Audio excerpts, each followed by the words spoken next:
people who do meditation for just 60 days, 74% of those people lengthen their telomeres. And 74%? And telomeres are the little shoestrings on the end of their DNA that tells you your true biological age. So imagine somebody's telomeres lengthened by 10%.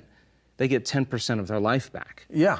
And so we're beginning to realize that you don't have to be a Buddhist monk, that you don't have to be an academic or a scholar, you don't have to be a minister or a rabbi.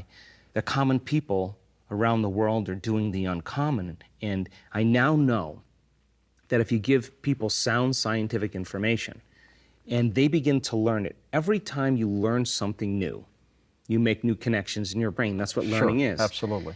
And the latest research shows that just 1 hour of concentration on one topic doubles the number of connections in certain areas of your brain.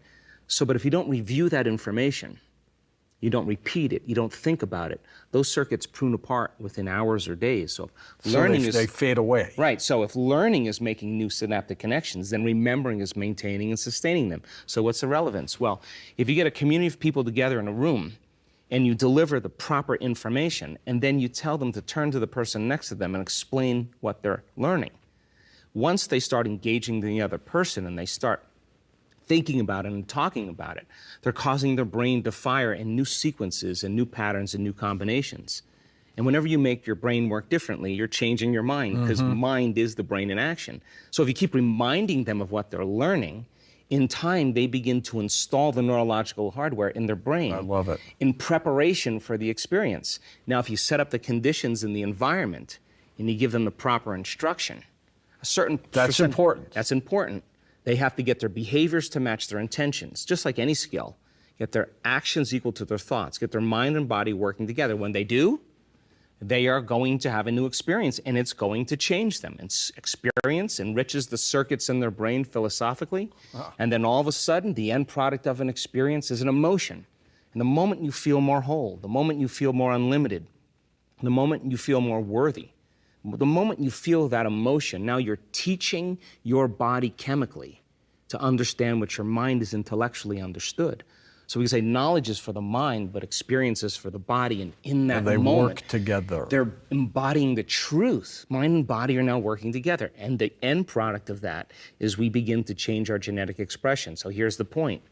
If you've done it once, you should be able to do it again, right? You would think.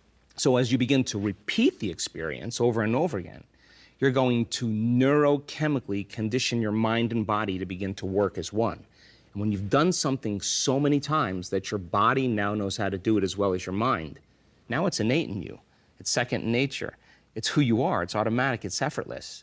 Now you're beginning to master that philosophy, and it's who you are. You're being it. Our job then is to go from philosopher to initiate to master, from knowledge to experience to wisdom, from mind to body to soul, from thinking to doing to being, to learning it with your head, applying it with your hands, and knowing it by heart. People who do meditation for just 60 days, 74% of those people lengthen their telomeres. And 74%? And telomeres are the little shoestrings on the end of their DNA that tells you your true biological age. So imagine somebody's telomeres lengthened by 10%, they get 10% of their life back.